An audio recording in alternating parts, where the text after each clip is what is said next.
بسم الله الرحمن الرحيم الحمد لله رب العالمين اللهم صل وسلم وبارك على محمد وعلى آل محمد اللهم انفعنا بما علمتنا وعلمنا ما ينفعنا وزدنا علما وبارك لنا في علمنا وارزقنا الإخلاص في القول والعمل كاملا وعلما نافعا لا ينسى وتوفيقا دائما وصحة ويقينا آمين يا رب العالمين. Alhamdulillah kaum muslimin rahimakumullah. Kita lanjutkan pengajian tafsir Al-Quran, satu hari satu halaman, dan kita sudah sampai pada surah As-Saff halaman 552. Surat As-Saff ayat 6 sampai 14 insyaallah taala. أعوذ بالله السميع العليم من الشيطان الرجيم من همزه ونفخه ونفثه. وإذ قال عيسى ابن مريم يا بني إسرائيل إني رسول الله إليكم مصدقا لما بين يدي من التوراة ومبشرا برسول يأتي من بعد اسمه أحمد فلما جاءهم بالبينات قالوا هذا سحر مبين ومن أظلم ممن افتري على الله الكذب وهو يدعى إلى الإسلام والله لا يهدي القوم الظالمين يريدون ليطفئوا نور الله بأفواههم والله متم نوره ولو كره الكافرون هو الذي أرسل رسوله بالهدى ودين الحق ليظهره على الدين كله ولو كره المشركون يا أيها الذين آمنوا هل أدلكم على تجارة تنجيكم من عذاب أليم تؤمنون بالله ورسوله وتجاهدون في سبيل الله بأموالكم وأنفسكم ذلكم خير لكم إن كنتم تعلمون يغفر لكم ذنوبكم ويدخلكم جنات تجري من تحتها الأنهار ومساكن طيبة في جنات عدن ذلك الفوز العظيم وأخرى تحبونها نصر من الله وفتح قريب وبشر المؤمنين يا أيها الذين آمنوا كونوا أنصارا لله كما قال عيسى ابن مريم للحواريين من أنصاري إلى الله قال الحواريون نحن أنصار الله فآمنت طائفة من بني إسرائيل وكفرت طائفة فأيدنا الذين آمنوا على عدوهم فأصبحوا ظاهرين. الحمد لله رب العالمين. Allahumma arhamna bil Qur'ani amin. Pada ayat-ayat yang kita baca ini ada beberapa kata yang bisa dibaca dengan dua bacaan. Yang pertama pada ayat yang ke-7, wahwa. Ini seperti biasanya di semua tempat seperti itu. Kemudian ayat 8, wallahu mutimmu nurihi. Nah, ini boleh dibaca dengan tanwin, mutimmun. Tapi kalau dibaca tanwin, maka nuri menjadi nuro. Tidak boleh nur.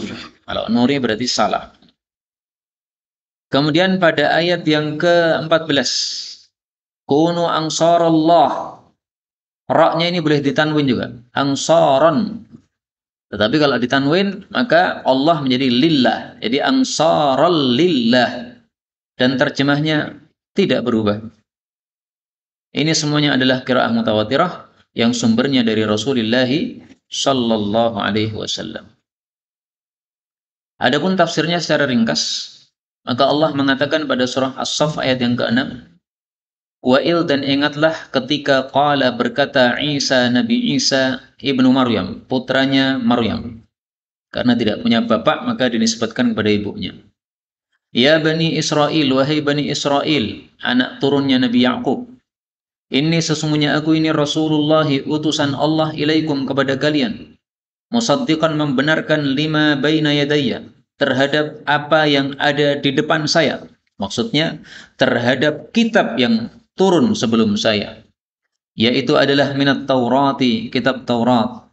Wa mubasyiran dan memberikan kabar gembira birasulin dengan seorang rasul yang agung, ya'ti min ba'di yang akan datang setelah saya.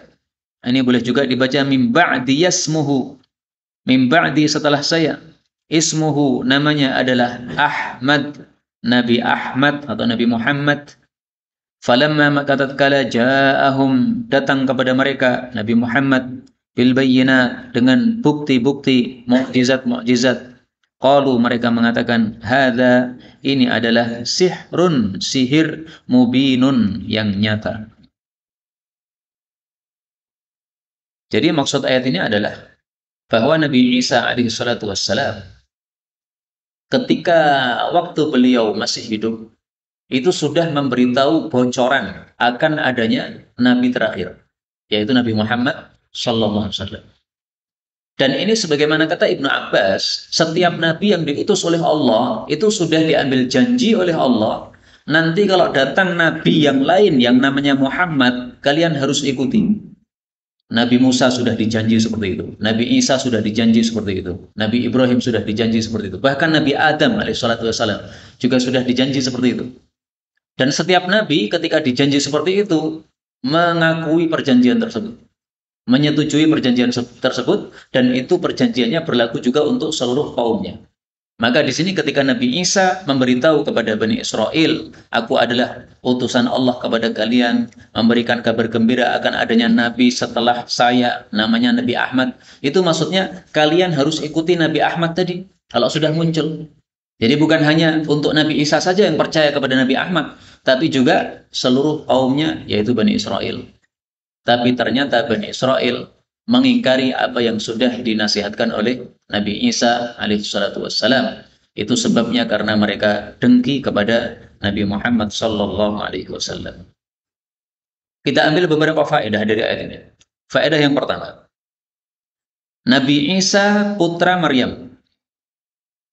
Dinisbatkan Nabi Isa kepada ibunya, yaitu Maryam, karena memang tidak punya bapak.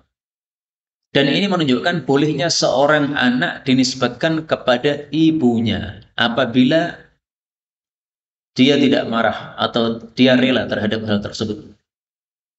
Orang yang punya bapak boleh dinisbatkan kepada ibunya kalau dia rela. Kalau tidak rela tidak boleh.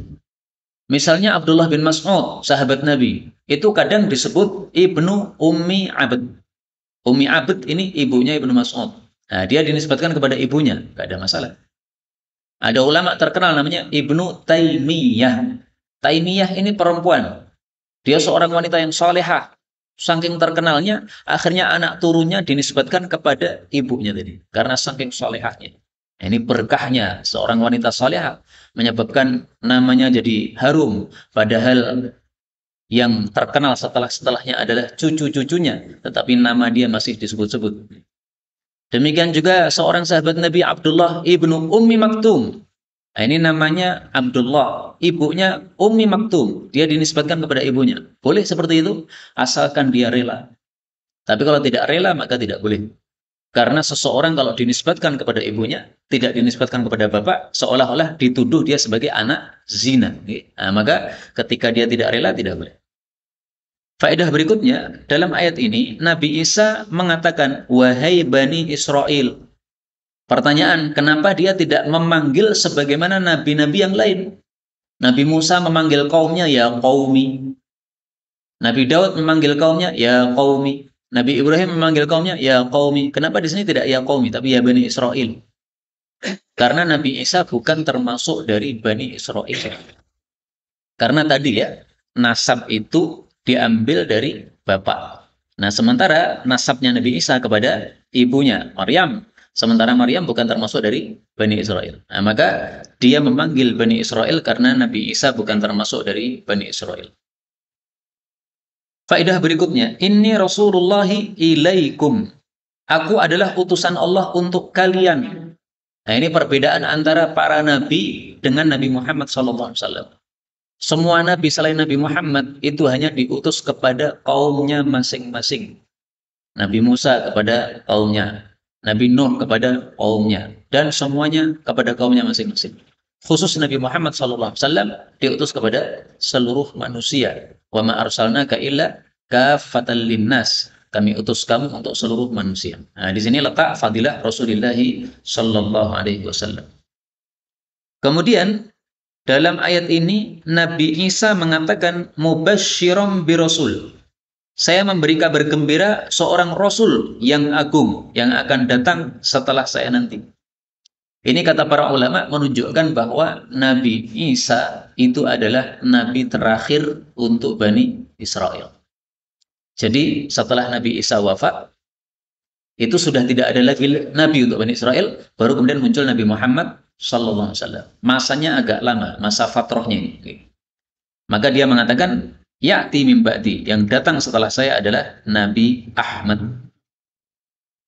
Karena itulah Rasul Shallallahu Alaihi Wasallam ketika ditanya, wahai Rasulullah, maka bada'u awwali amrik.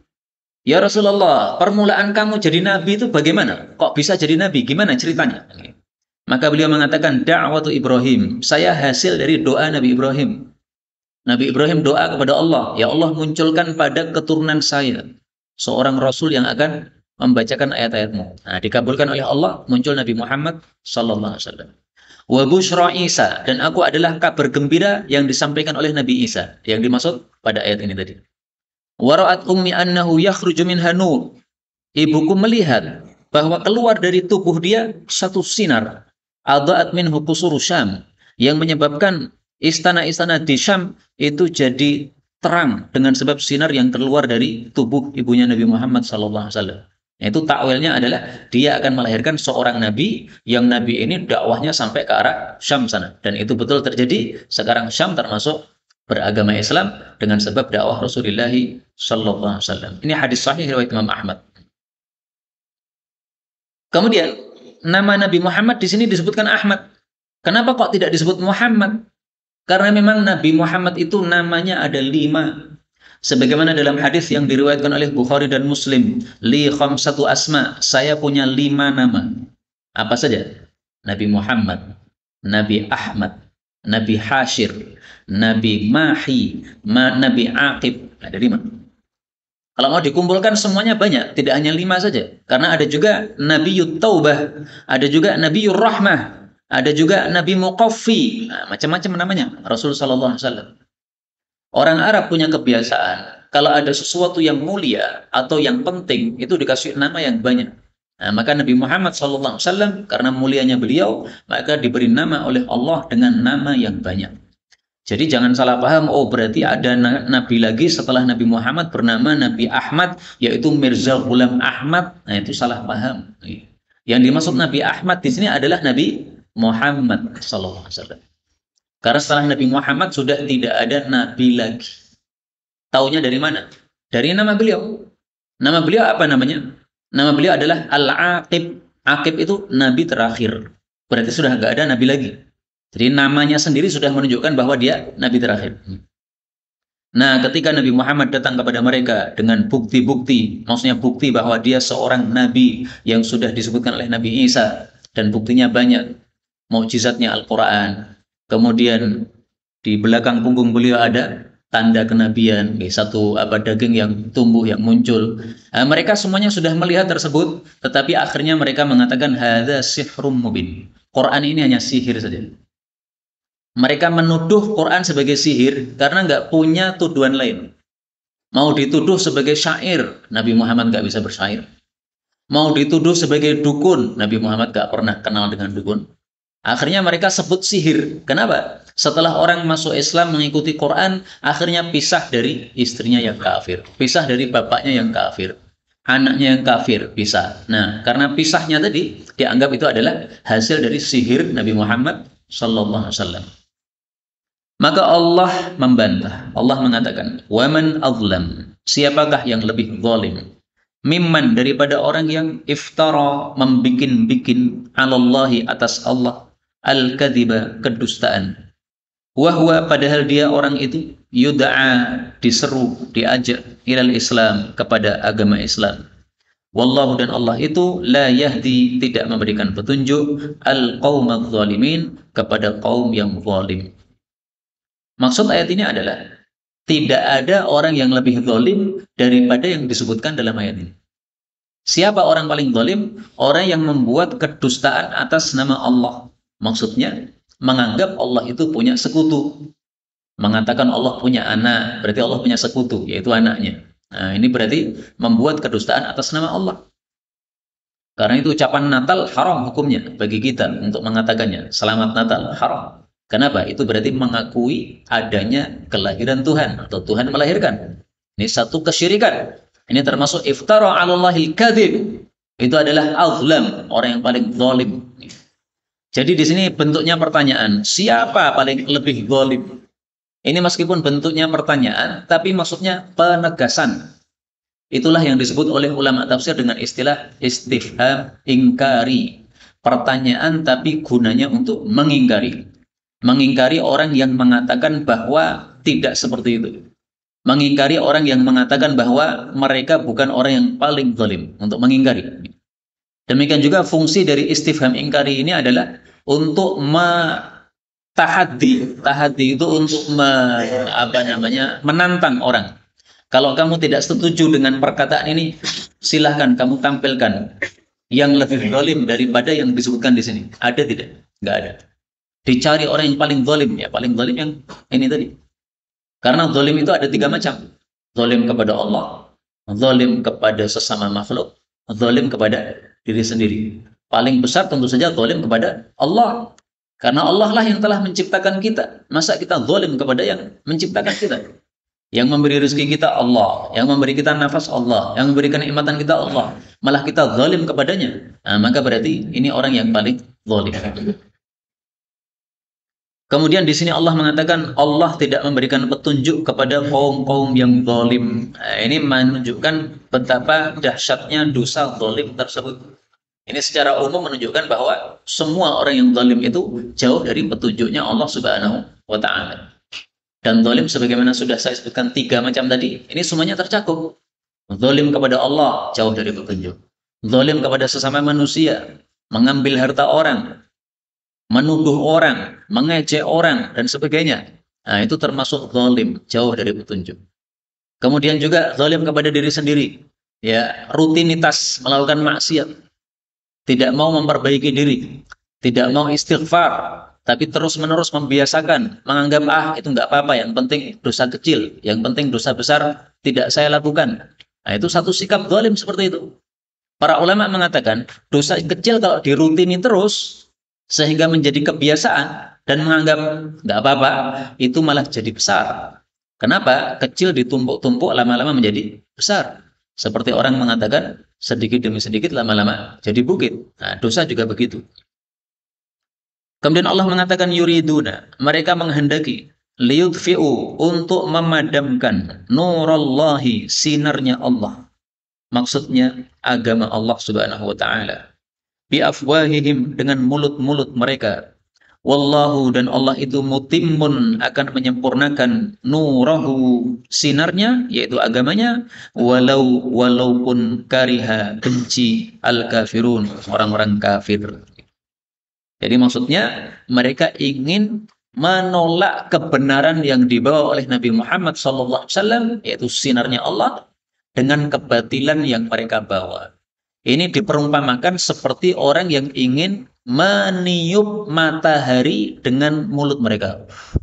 Apakah bisa padam mataharinya? Jadi maksudnya yudfi'u nurallah, ini satu perumpamaan. Orang yang ingin menolak agama Islam, menolak kebenaran yang dibawa oleh Nabi Muhammad SAW, supaya apa yang beliau bawa itu padam, tidak laku di dunia. Itu perumpamaannya menurut ayat ini seperti orang yang meniup matahari supaya padam. Apakah bisa? Matahari sangat jauh dan sinarnya sangat terang benderang. Kita manusia ini kecil. Bumi dengan matahari itu kan lebih gede matahari. Nah, manusia cuma sekecil apa itu di dalam bumi itu. Mau meniup matahari supaya padam, nggak mungkin. Nah, demikian juga orang-orang kafir ingin meniup Quran ini atau Islam ini supaya padam, supaya tidak laku di muka bumi, nggak mungkin. Dan ini terjadi sesuai fakta. Islam sekarang ini tersebar kemana-mana. Dulu hanya satu orang yang membawa, Nabi Muhammad Sallallahu Alaihi Wasallam. Tapi dari satu orang kemudian merembet dari arah Madinah, dari arah Madinah kemudian ke arah timur, ke arah barat, sampai ke arah Indonesia dan sebagainya. Kalau ke arah utara dan selatan itu memang lebih sedikit ya, tapi ke arah timur dan barat itu lebih banyak. Dan ini sebagaimana sabda Nabi Shallallahu Alaihi Wasallam yang diriwayatkan oleh Imam Ahmad, la yablughanna hadzal amru, sungguh betul-betul akan sampai agama Islam ini ma balaghal lailu wan nahar, di tempat yang disampai oleh siang dan malam. Bumi yang bulat ini semuanya ada siang ada malam. Nah, kata Nabi, Islam ini akan sampai pada tempat di mana siang malam mengenainya. Berarti seluruh bumi ini akan kedatangan Islam. Wala yatrukullah baita madarin wala wabar. Allah tidak akan meninggalkan satu pun rumah illa adkhalahu Allah hadzal din, kecuali Allah pasti akan masukkan ke dalamnya agama Islam ini bi izzi azizin au bi dhilli dzalilin, baik itu dengan mulia maupun dengan direndahkan. Yu'izzullahu bihil Islam wa ahlah wa yudhillu Allah bihil kufra. Allah akan mengagungkan orang-orang Islam dan akan merendahkan orang-orang kafir. Nah, setelah meriwayatkan hadis ini, Tamim Ad-Dari, sahabat Nabi SAW, mengatakan, sungguh saya mengetahui hal tersebut dalam keluarga saya sendiri. Sungguh-sungguh yang masuk Islam di antara keluarga saya, mereka mendapatkan kemuliaan, kejayaan. Sementara orang-orang yang masih nekat kafir di antara keluarga kami, mereka direndahkan dan mereka harus membayar pajak kepada kaum muslimin. Kaum muslimin rahimani wa rahimakumullah. Mungkin sebagian orang bertanya-tanya, bagaimana mungkin di sini Nabi katakan Islam akan mencapai seluruh dunia.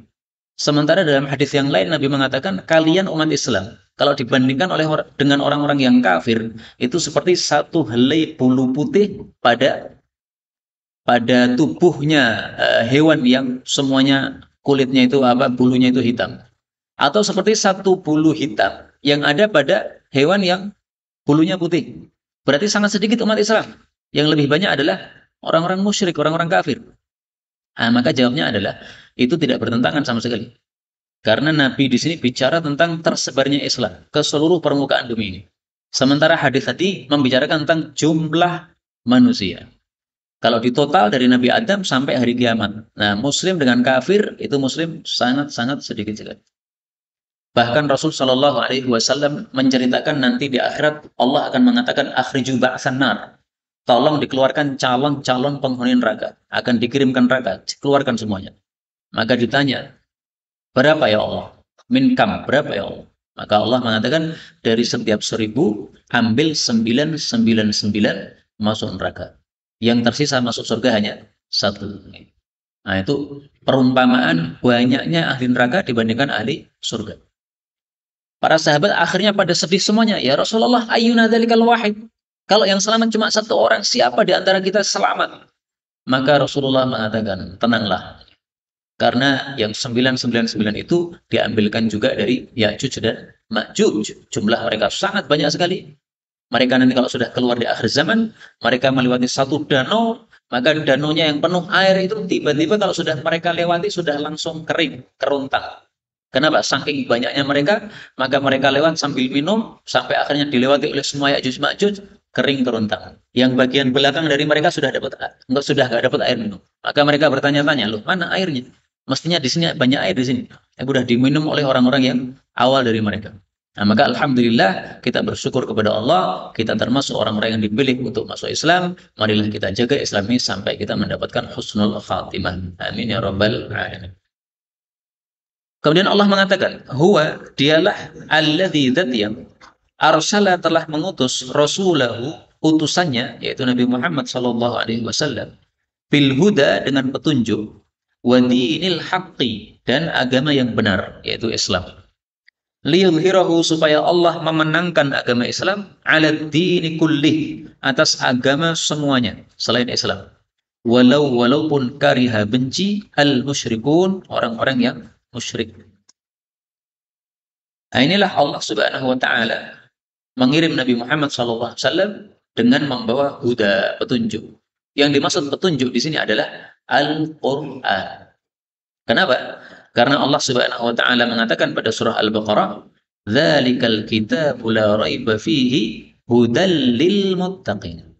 Quran itu adalah huda, petunjuk bagi orang-orang yang bertakwa. Jadi nama lain dari Al-Qur'an adalah apa? Huda. Maka di sini bil huda itu maksudnya bil Qur'an. Dikirim membawa Al-Qur'an. Al-Quran isinya apa? Isinya dinil haq, agama yang benar, yaitu Islam. Kenapa Allah kirim Nabi Muhammad SAW dengan Quran? Supaya mengalahkan seluruh agama. Agama Yahudi, Nasrani, Buddha, Hindu, semuanya kalah. Nah sekarang kenapa agama Islam yang lemah? Orang-orang kafir kuat mereka. Nah, maka jawabnya adalah, itu kondisi sekarang tidak bertentangan dengan ayat ini, karena toh akhirnya nanti kemenangan tetap di tangan umat Islam. Nanti akan muncul masa Imam Mahdi, akan muncul masa Nabi Isa alaihissalam turun dari langit. Kalau sudah muncul masa tersebut, maka sungguh betul-betul semua agama sudah sirna, karena Nabi Isa tidak menerima selain agama Islam. Semua yang kafir-kafir disuruh milih salah satu dari dua, pilih mati atau pilih Islam. Karena itulah dalam Quran Allah mengatakan, wa im min ahlil kitab illa la yu'minan nabihi qabla mautih. Semua ahli kitab, Yahudi, Nasrani, semuanya akan beriman kepada Nabi Isa sebelum matinya Nabi Isa. Maksudnya di akhir zaman. Karena mereka semuanya ketakutan. Kalau tidak masuk Islam, dibunuh oleh Nabi Isa alaihissalam. Kalau di masa Nabi Muhammad, masih mending. Nabi Muhammad itu menawarkan dua. Pilih Islam atau pilih bayar upeti, pajak. Kalau bayar upeti boleh, silahkan tetap kafir, tetapi apa? Bayar upeti setiap tahunnya 1 dinar atau berapa, terserah keputusan Rasulullah SAW. Nah nanti di masa Nabi Isa nggak terima pajak lagi. Pokoknya yang kafir tidak mau masuk Islam, bunuh. Kalau nekat kafir maka bunuh. Sehingga di atas muka bumi tinggal umat Islam rahimahumullah ta'ala. Kita lanjutkan ayat 10. Allah mengatakan, ya ayyuhalladzina amanu, wahai orang-orang yang beriman, hal adullukum, maukah aku tunjukkan kepada kalian, ala tijaratin, satu perdagangan, tunjikum, yang menyelamatkan kalian, min adzabin alim, dari siksaan yang menyakitkan, yaitu siksa neraka. Ya ayyuhalladzina amanu, menurut Ibnu Mas'ud adalah ayat yang harus didengarkan. Beliau mengatakan, kalau kamu mendengar Allah mengatakan ya ayyuhalladzina amanu, pasang baik-baik telinga, fa'ar'iha sam'a. Karena setelah itu akan ada kebaikan besar yang diperintahkan Allah, atau ada keburukan besar yang dilarang oleh Allah Subhanahu wa taala. Nah, ternyata betul di sini ada satu kebaikan besar yang diperintahkan oleh Allah, yaitu jual beli, tapi jual belinya tidak hanya mendapatkan laba dunia, tapi juga mendapatkan laba akhirat, yaitu selamat dari siksa neraka.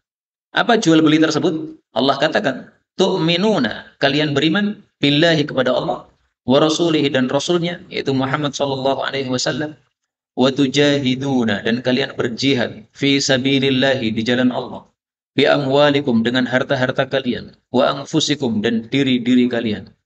Dzalikum, hal itu adalah khairul lakum, lebih baik bagi kalian, in kuntum, jika adalah kalian itu ta'lamun, mengetahui.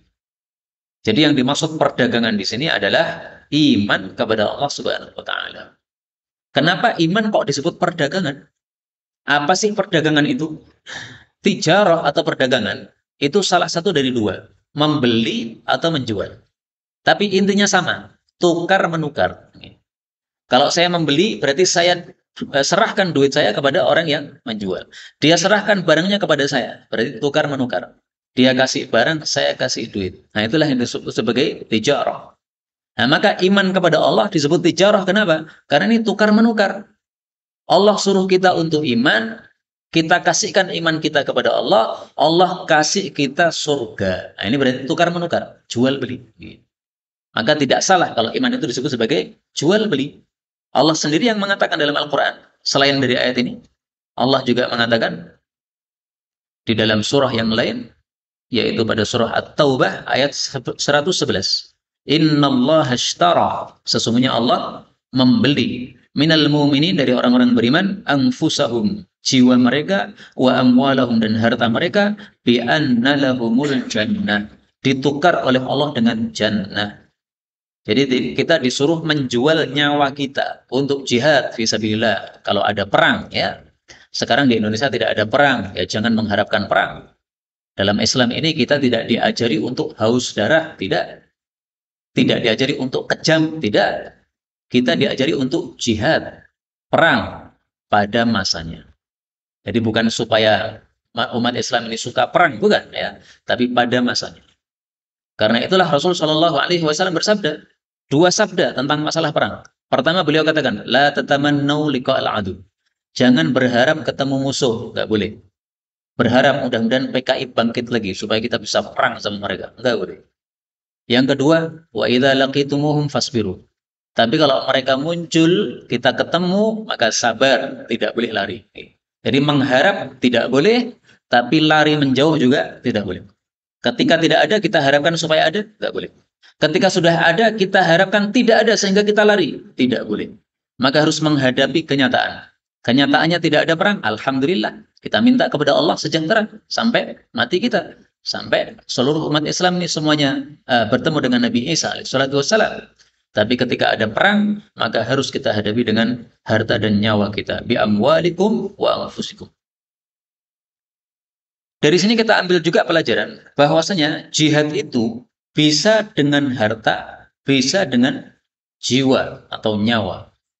Tambah satu lagi yang disebutkan oleh Nabi, bisa dengan lisan. Rasul Shallallahu Alaihi Wasallam bersabda, hadisnya sahih dalam kitab Sunan, jahidul musyrikin, perangilah orang-orang musyrik, bi amwalikum, dengan harta kalian, wa anfusikum, dengan jiwa kalian, wa alsinatikum, juga dengan lidah kalian. Nah, maka orang-orang kaya itu bisa berjihad dengan harta mereka. Jihad harta itu bukan berarti sungguh-sungguh untuk cari duit yang banyak, bukan. Itu bukan jihad harta namanya. Jihad harta adalah meninggikan Islam dengan harta. Di suatu tempat tidak ada masjid. Nah, kita punya duit bisa membangun masjid. Bangun masjid. Tujuannya apa? Supaya Islam tersebar di situ. Orang-orang yang tidak pada sholat, jadi sholat mereka. Nah, ini berarti tujahiduna fi sabilillah. Karena tidak ada perang, ya. Kalau ada perang, ya berarti hartanya tadi digunakan untuk melawan orang-orang kafir. Nah, makanya Islam ini, kata para ulama, yaqumu bil bayani wassinan. Islam tegak dengan dua. Dengan penjelasan, yaitu ilmu, agama. Yang kedua dengan senjata. Di mana ada perang, maka kita tegakkan Islam dengan senjata. Tidak ada perang seperti di Indonesia, kita tegakkan Islam dengan bayan, dengan penjelasan, dengan pengajian, dengan amar ma'ruf, dengan nahi mungkar. Itu semuanya bayan. Allah katakan, dzalikum khairul lakum. Itu lebih baik. Maksudnya apa? Lebih baik daripada perdagangan dunia. Jadi perdagangan akhirat ini lebih baik daripada perdagangan dunia. Kenapa? Perdagangan dunia itu hanya laba dunia saja. Kita jual barang 100.000, dijual 150.000. Berarti labanya berapa? 50.000. Ya sudah, itu aja. Itu laba dunia. Tapi kalau perdagangan akhirat ini, kita dapat laba dunia, juga dapat laba akhirat. Apa dalilnya dapat laba dunia akhirat? Dalilnya ayat berikutnya, ayat yang ke-12. Allah mengatakan, yaghfir lakum. Ini ra ketemu lam bisa idgham, ya. Yaghfir lakum. Allah mengampuni kalian dzunubakum, dosa-dosa kalian. Wa yudkhilkum, dan Allah memasukkan kalian jannatin, surga-surga, tajri yang mengalir, min tahtiha, di bawahnya, al-anhar, sungai-sungai, wa masakina, dan tempat-tempat tinggal, thayyibah, yang bagus, fi jannati adn, dalam kebun-kebun yang kekal. Dzalika, itulah al-fauzu, keberuntungan, al-azim, yang besar. Mudah-mudahan kita semuanya mendapatkan keberuntungan besar ini. Amin ya rabbal alamin. Nah, ini laba akhiratnya. Laba akhiratnya oleh Allah dikasih dua. Pertama, yaghfir, diampuni dosa-dosa kita. Siapa manusia tidak punya dosa? Gak ada. Semua manusia punya dosa. Bahkan para ulama berselisih pendapat. Para nabi punya dosa tidak? Ada yang mengatakan nabi itu maksum dari semua dosa. Ada juga yang mengatakan nabi maksum dari dosa besar saja. Kalau dosa kecil masih bisa. Ada perselisihan pendapat. Tapi kalau kita yang bukan nabi pasti punya dosa. Maka laba pertama yang diberikan oleh Allah adalah diampuni dosa. Laba kedua adalah yudkhilkum, dimasukkan surga. Dan ini menunjukkan bahwa tidak mungkin kita masuk surga kecuali dosa-dosa kita sudah diampuni oleh Allah Subhanahu wa taala. Karena itu yang paling penting bagi orang beriman itu sebenarnya satu, yaitu diampuni oleh Allah, itu paling penting. Apapun kebaikan kita, sebanyak apapun, kalau kita tidak diampuni oleh Allah, sama saja masuk neraka. Masih ingat kan hadisnya orang yang muflis, orang yang bangkrut. Bangkrut kenapa? Sholatnya banyak, puasanya banyak, zakat sedekahnya banyak, baca Qur'annya banyak, zikirnya banyak, pahala-pahala besar-besar. Tapi ternyata dia zalim kepada sesama manusia. Menuduh sana, menuduh sini, mengejek sana, mengejek sini, ngambil hartanya sana, ngambil hartanya sini. Lidahnya menyebabkan dia banyak zalim kepada orang lain. Nah, itu kata Allah, kata Nabi SAW, nanti disuruh bayar kerugian orang-orang yang dizalimi tadi dengan pahala-pahalanya. Akhirnya pahalanya habis untuk membayar kezaliman tadi. Akhirnya nol, tidak ada pahala sama sekali. Bahkan dia bangkrut. Kenapa? Karena dosa-dosa mereka yang terzalimi banyak tadi itu ditimpukkan pada dia. Akhirnya masuk dalam neraka. Na'udzubillah. Ini menunjukkan bahwa tidak ada gunanya amal banyak tapi tidak diampuni oleh Allah Subhanahu wa taala. Maka yang paling penting bagi orang beriman adalah yaghfir, diampuni oleh Allah Subhanahu wa taala. Karena itu Ibnu Umar ketika disuruh berangan-angan, coba kamu berangan-angan apa ya Ibnu Umar? Maka dia mengatakan, saya berangan-angan diampuni oleh Allah Subhanahu wa taala. Ini angan-angan orang yang pintar kayak begini. Adapun yang lainnya mengatakan, saya berangan-angan menguasai Hijaz. Saya berangan-angan bisa menikahi wanita tercantik di Saudi ini, di Arab ini. Nah, Ibnu Umar mengatakan sangat sederhana sekali. Saya berangan-angan diampuni Allah Subhanahu wa taala. Ini angan-angan orang yang paling cerdas. Diampuni oleh Allah, itulah kunci keselamatan di akhirat. Masuk ke dalam surga tidak mungkin sebelum diampuni oleh Allah Subhanahu wa taala. Kemudian di sini Allah sebutkan masakin thayyibah, tempat-tempat tinggal yang bagus-bagus. Jadi di surga itu tidak ada tempat tinggal yang tidak bagus. Kalau di dunia sering kita punya rumah bocor, punya rumah ternyata ada kerusakan di sana sini, ada gangguan dari tetangga dan sebagainya. Tempat tinggal yang tidak enak. Tapi kalau di jannah semuanya serba thayyibah, serba baik. Dan ini mengingatkan kita satu hadis tentang fadilah orang yang mati syahid. Rasulullah SAW bersabda, faulaika yulqawna fil ghurafil ula minal jannah. Orang-orang yang mati syahid itu yang mereka berada di saf pertama dalam perang, tidak menoleh ke belakang, maksudnya tidak lari ke belakang, maka dimasukkan dalam ghurafil ula, ya, dalam kamar-kamar yang tertinggi di dalam jannah. Allah tersenyum kepada mereka. Dan apabila Allah sudah tersenyum kepada seorang hamba, fala hisaba alaih, maka dia masuk surga tanpa hisab. Ini dalil bahwa orang-orang yang mati syahid, yang tidak lari ke belakang sama sekali, dan dia berada di shaf yang pertama, memenuhi syarat ini, maka dia mati kemudian masuk surga tanpa hisab, tanpa adab. Kita berharap mudah-mudahan meskipun kita matinya di atas tempat tidur karena tidak ada perang di Indonesia, tapi kita berharap mati mendapatkan surga tanpa hisab, tanpa adab. Amin ya rabbal alamin. Allah Maha Rahmat dan kita boleh berharap yang besar-besar kepada Allah Subhanahu wa taala. Ayat 13 Allah mengatakan, wa ukhra, dan yang lain, tuhibbunaha, kalian mencintainya, yaitu nasrun, pertolongan minallah, dari Allah, wa fathun, dan kemenangan, qaribun, yang dekat, wa basyir, dan berilah kabar gembira al-mu'minin, orang-orang yang beriman. Nah, ini laba dunianya. Kalau kita mau iman, mau jihad, sungguh-sungguh menegakkan Islam ini, maka Allah kasih laba dunia juga, yaitu ditolong oleh Allah, diberi kemenangan oleh Allah Subhanahu wa taala kalau ada peperangan terhadap orang-orang kafir. Allah kemudian mengatakan, ya ayyuhalladzina amanu, wahai orang-orang yang beriman, kunu, jadilah kalian itu ansarul lillah, penolong-penolong bagi Allah, maksudnya bagi agama Allah. Kama, sebagaimana qala, berkata Isa, Nabi Isa ibnu Maryam, putra Maryam, lil hawariyin, kepada hawariyin, man ansari, siapakah penolong-penolong saya, ilallah, kepada Allah, maksudnya untuk dakwah kepada Allah. Qala al-hawariyuna, berkatalah para hawari, nahnu, kami ini ansarullah, penolong-penolong Allah. Fa'amanat, maka imanlah ta'ifatun, sekelompok, min Bani Israel, dari Bani Israel, wa kafarat, dan kafirlah ta'ifah, sekelompok yang lain. Fa'ayyadna, maka kami kuatkan alladzina amanu, orang-orang yang beriman, ala aduwihim, terhadap musuh mereka, yaitu yang kafir tadi. Fa'asbahu, maka mereka menjadi zahirin, orang-orang yang menang. Ayat ini menghasung kita untuk melakukan seperti yang dilakukan oleh para hawari. Apa yang dilakukan oleh para hawari? Menolong agama Allah. Apa maksudnya menolong agama Allah? Satu, mengamalkan agama Allah.